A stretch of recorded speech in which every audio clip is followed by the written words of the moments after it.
young woman doctor of the Army Medical Corps fought the system to ensure that she could do her duty as a doctor of the armed forces in a combat scenario in Jammu and Kashmir, despite the military hierarchy's misgivings and how she made history in the process.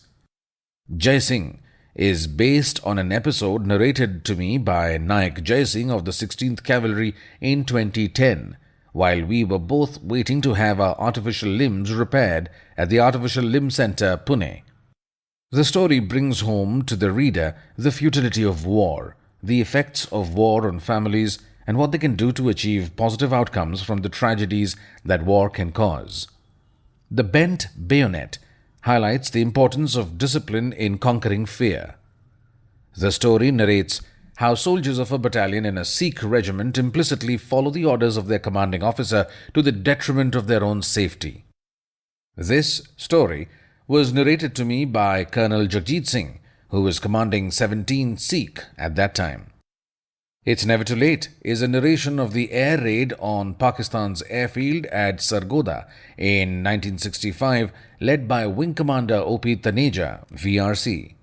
I thank him for his input and clarifications on this story that has been written about by both Indian and Pakistani authors who have been acknowledged within the story itself. The story shows the reader that it is never too late to recognize the courage displayed during war. Future Tense is an interesting story about the ability of some people in India to decipher the past and foretell the future. Major Kanyan is one of them. Anushka Jain, a schoolgirl who read this story, gave me good inputs on how to improve the flow of this story. The Empty Chair is a ghost story narrated to me by an officer of the Garhwal Rifles during a visit to Lansdowne. Whether or not one accepts a story to be true would depend on whether one believes in ghosts. The story is supported by an article written by a British officer of the Garhwal Rifles, Major General H.L.Davies, CB, CBE, DSO, MC, which provides input to parts of the episode. My granddaughter, Anita Cardozo, contributed substantially to the story's design. The Sign of the Cross describes an incident in the life of an officer from a battalion of the Brigade of the Guards during a counter-insurgency operation somewhere in Manipur in the northeast. The events that followed had important outcomes in the lives of the villagers who witnessed this skirmish. It also manifests the part that God can play in our lives. Matter of Honor brings to center stage the role of honor in the lives of soldiers of the Indian Army.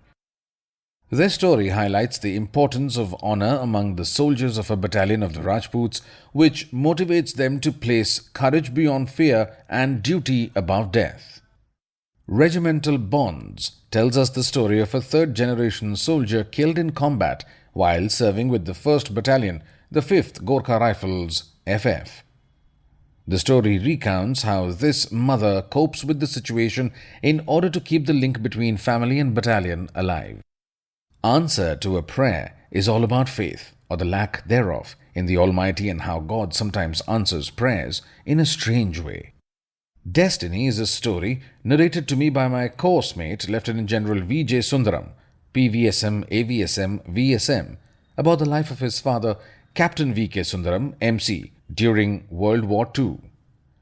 The details have been corroborated by the regimental history of the 5th Gorkha Rifles, FF. The story is linked with the life of his father's friend, also a medical officer, which makes one wonder whether destiny is a matter of chance or choice. The Memento is a story that reminds the reader that soldiers never receive monetary rewards for good work done in the execution of their duties, and when such rewards do come their way, they are unable to recognize this as compensation for work well done. Ward number 21 is the story of a combination of events that took place in the upper officers' ward at the Command Hospital, Pune. Lieutenant General Vijay Oberoi, PVSM, AVSM, VSM, a battle casualty of the 1965 war, told me about what happened in the hospital after that war. These events, as well as my own experiences in the same ward following the 1971 Indo-Pak War, helped shape this story. I would like to thank my friends Meghna Girish, Brigadier Madhav Prasad, Squadron Leader Rana Chinna, Nilanjana Bardhan, Anushka Jain,